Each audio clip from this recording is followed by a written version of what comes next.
Hello student, welcome to my YouTube channel. देखो, हम बात कर रहे थे डिफरेंशियल कंटिन्यूटी एंड डिफरेंशियलिटी पे बात हो गई थी। तो हमारा 5.2 एक्सरसाइज हो गई, उसके कुछ क्वेश्चंस भी हो गए हैं। एक क्वेश्चन रह रहा है हमारा f(x) equal to greatest integer of x। अच्छा क्वेश्चन है, बढ़िया क्वेश्चन है। ठीक है, आज हम उसे करेंगे। उससे पहले जिस बच्चे ने हमारा चैनल सब्सक्राइब नहीं किया है, हमारे चैनल को सब्सक्राइब कर लें और बेल आइकन को प्रेस कर लें, जिससे हमारी आने वाली वीडियो की नोटिफिकेशन आपको मिल सके और आपको ज़्यादा से ज़्यादा उसका फ़ायदा हो सके। ठीक है, तो बात करते हैं। दिखाना जरा बुक।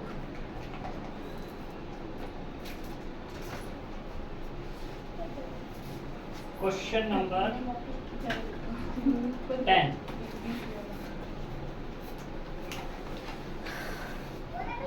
क्वेश्चन नंबर 10 में कहता है कि गिवन है यहाँ पर f ऑफ x बराबर greatest integer of x। Greatest integer का मतलब मैं पहले ही बता चुका हूँ। ये फंक्शन तब है जब x की वैल्यू 0 से बड़ी है और 3 से छोटी है। हमें बात करनी है एट x बराबर 1 एंड x बराबर 2 पे। ये बताना है कि ये डिफरेंशिएबल नहीं है, x बराबर 1 और x बराबर 2 पे। तो 1 बाय 1 हम दोनों पे डिस्कस करेंगे, एट x बराबर 1 पे भी और x बराबर 2 पे भी। हम पहले बात करते हैं एट x बराबर 1। अब डिफरेंशिएबल होने के लिए जो फंक्शन को क्या होना पड़ेगा, अगर मेरे पास एक फंक्शन है f(x), अगर उसे मुझे क्या बोलना है, डिफरेंशिएबल बोलना है, तो उसे क्या होना पड़ेगा, left hand derivative equal to right hand derivative, not continuous. कोई फंक्शन हमारा कंटिन्यूअस हो सकता है बट डिफरेंशिएबल हो भी सकता है और नहीं भी, ये मैं प्रूव करके दिखा चुका हूँ। ठीक है, तो बात करते हैं left hand derivative. Left hand derivative क्या है, limit h tends to 0 f of a minus h minus के f ऑफ a अपॉन में कितना आएगा, h आएगा। ठीक है, और वो भी कैसा, माइनस का। और a बराबर यहाँ पे क्या ले लें हम, a बराबर है हमारा 1। तो यहाँ से जो फॉर्मूला हमारा बनेगा वो क्या होगा, h tends to 0 f of 1 minus h minus के f ऑफ 1 अपॉन माइनस के h। ठीक है, सही। तो देखो, इसे डाल लो 1, पहले वैल्यू निकाल लो f ऑफ 1 की। f ऑफ x बराबर कितना है, ग्रेटेस्ट इंटीजर ऑफ x, और f ऑफ 1 की बात कितनी होगी, greatest integer of 1। Greatest integer of 1 मतलब 1 ही आना है। ठीक है, ऐसे x बराबर 2 की बात कर रहा है ये, तो f ऑफ 2 पे भी बात कर लो। अगर इंटीजर -1 होता तो क्या आता, -1 होता तो -1 ही आता। ठीक है, तो कितना जाएगा तुम्हारे पास, 2 आ जाएगा। देखो नाउ बाय 1 से लेफ्ट हैंड डेरिवेटिव क्या होगा, limit h tends to 0 f of x, तो ये है, तो f ऑफ 1 माइनस h कितना होगा, greatest integer of 1 minus h, और माइनस के कितना आएगा, ग्रेटेस्ट इंटीजर ऑफ 1, और अपॉन में कितना, माइनस h। ठीक, अब ग्रेटेस्ट इंटीजर का मतलब क्या है कि कोई भी तुम्हारे पास नंबर है, ये x है। ठीक है, x बराबर तुम कुछ भी ले सकते हो, जैसे 3/2 लेते हो, तो यहाँ पे क्या इसका मतलब 1 + 1/2, तो इसमें से इंटीजर चाहिए ग्रेटेस्ट, तो वो क्या है तुम्हारे पास 1 है। ऐसे अगर मैं बात करूँ यहाँ पे माइनस के 3/2 है, तो यहाँ पे ग्रेटेस्ट इंटीजर चाहिए माइनस के 1/2, और जो रेशनल नंबर होता है, जो फ्रैक्शनल पार्ट होता है, वो कैसा होता है तुम्हारे पास, पॉजिटिव होता है। ठीक है, तो पॉजिटिव बनाना होता है।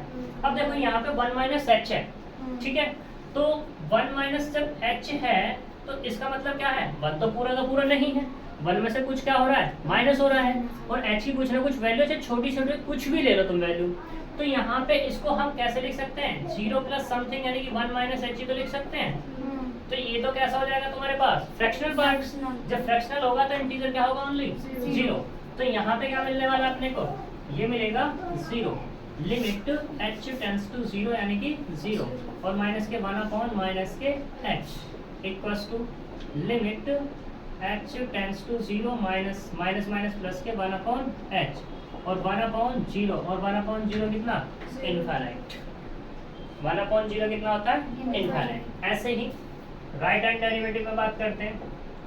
Right hand derivative limit h tends to 0 f of a plus h minus के f ऑफ a अपॉन में कितना आएगा h equals to limit h tends to 0, तो यहाँ से कितना आएगा f of 1 plus h minus के f ऑफ 1 अपॉन में कितना h equals to limit h tends to 0 f of 1 plus h मतलब कितना greatest integer of 1 plus h minus के कितना आएगा ग्रेटेस्ट इंटीजर ऑफ 1 अपॉन में कितना h equals to limit h tends to 0 1 plus h 1 में कुछ ऐड हो रहा है यानी कि h ऐड हो रहा है, h की वैल्यू कुछ भी ले लो, लेकिन फ्रैक्शनल पार्ट हमारा क्या होगा h की कुछ वैल्यू और जो हमारे पास 1 है वो क्या है इंटीजर, तो क्या मिलेगा तुम्हें 1 minus 1 upon h equals to limit h tends to 0, तो कितना आ जाएगा 0 अपॉन h, तो कुल मिला कितना आ जाएगा 0, यानी कि यहाँ से राइट हैंड डेरिवेटिव कितना मिल गया 0। अब तुम यहाँ से देख सकते हो कि सिंस लेफ्ट हैंड डेरिवेटिव बराबर नहीं है किसके राइट हैंड डेरिवेटिव के, तो इसका मतलब क्या होगा f of x is not differentiable eight किस पे x बराबर 1। ठीक है, अब केस सेकंड पे बात करते हैं। ऐसे केस सेकंड एट x बराबर 2 यानी कि a बराबर 2, तो फिर से लेफ्ट हैंड डेरिवेटिव कितना limit h tends to 0 f of अब की बार 2 माइनस h डायरेक्टली रख रहा हूँ मैं f ऑफ 1 अपॉन में कितना h सॉरी 2 आ जाएगा। अब ठीक है कोई दिक्कत, तो यहाँ से left hand derivative equals to limit h tends to 0 f of 2 minus h यानी कि greatest integer of 2 minus h minus के ग्रेटेस्ट इंटीजर ऑफ 2 अपॉन में कितना आएगा h वो भी कैसा माइनस। ठीक, तो यहाँ से limit h tends to 0 2 minus h 1 से कम होता है और 0 से बड़ा होता है, तो इसलिए यहाँ पे कितना आ जाएगा यहाँ पर 1 आ जाएगा, तो यहाँ पे कितना आएगा 2 अपॉन माइनस के h equals to limit h tends to 0 यानी कि माइनस के 1 अपॉन माइनस के h equals to limit h tends to 0। ठीक है, या डायरेक्टली पुट कर सकते हो तुम यहाँ पर कितना आएगा 1 अपॉन 0, तो कुल मिलाकर इनफाइनाइट। ऐसे ही right hand derivative limit h tends to 0 f of 2 plus h minus के f ऑफ 2 अपॉन में h equals to limit h tends to 0 f of 2 plus h यानी कि greatest integer of 2 plus h और minus के 2 upon में कितना आएगा h। यहाँ तक कोई दिक्कत, लिमिट h टेंड्स टू 0 तो 2 प्लस h मतलब 2 और माइनस के 2 अपॉन में h कितना मिला limit h tends to 0 upon h, तो कुल मिला कितना 0 अपॉन समथिंग मतलब h की कुछ ना कुछ वैल्यू है, 0 नहीं है, तो 0 अपॉन समथिंग कितना होता है 0। तो यहाँ पे क्या मिला अपने को right hand derivative equals to 0। फिर से वही बात since left hand derivative does not equals to right hand derivative, तो इसका मतलब क्या होगा f of x is not differentiable at x बराबर किस पे 2 पे। ठीक है, hence f of x is not differentiable at x बराबर कितना 1 and 2। कोई प्रॉब्लम यहाँ तक? बहुत अच्छा क्वेश्चन है, बताओ क्या प्रॉब्लम है यहाँ पे कि वहाँ जो लेफ्ट हैंड डेरिवेटिव निकाला तो -1 अपॉन -h रखा था -1 अपॉन माइनस के h। हाँ बिल्कुल, हाँ, तो तब तो 1 अपॉन 0 आया था, उसके बाद इनफाइनाइट। हाँ। और इधर और मतलब कि इधर वाले लेफ्ट हैंड डेरिवेटिव में 1 अपॉन h था, यहाँ भी 1 अपॉन 0 रखा, यहाँ भी इनफाइनाइट आया, लेकिन वहाँ पे 0 अपॉन h। हाँ देखो हम h की वैल्यू तब रखते हैं पहले हम पूरा उसको सिंप्लीफाई कर लेते हैं, ठीक है।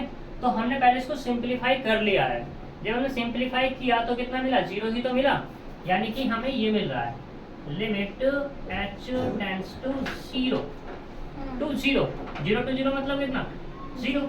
ऐसे ही हमने यहाँ पे किया है अपना, यहाँ पे क्या किया अपना, ये भी ऐसे ही कर रहे थे 1/0 इक्वल टू इनफाइनाइट, ऐसे ही यहाँ कर रहे थे। तो 0/h मतलब कितना, ये भी तो वही केस बनेगा कि लिमिट h टेंड्स टू 0 0, ठीक है। और 0 तो 0 है ही, जब उसमें h रहा ही नहीं अब हमारा तो रखोगे क्या, ठीक है। अभी यहाँ पे इन्वॉल्व है हमारा, कहाँ गया, यहाँ पे है अभी हमारा, ठीक है।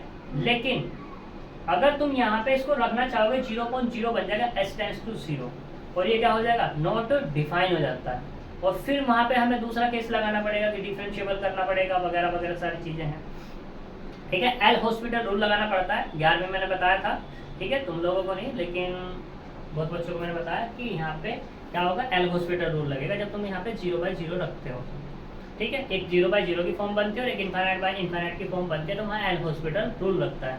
और एल हॉस्पिटल रूल क्या होता है, तुम्हारा ऊपर का ऊपर डिफरेंशिएशन करते हैं और नीचे का नीचे डिफरेंशिएशन करते हैं। अब बात करते हैं कि डिफरेंशिएशन किसके रेस्पेक्ट में करते हैं, एच के रेस्पेक्ट में, ठीक है। जो लिमिट होती है उसके रेस्पेक्ट में करते हैं, ठीक है।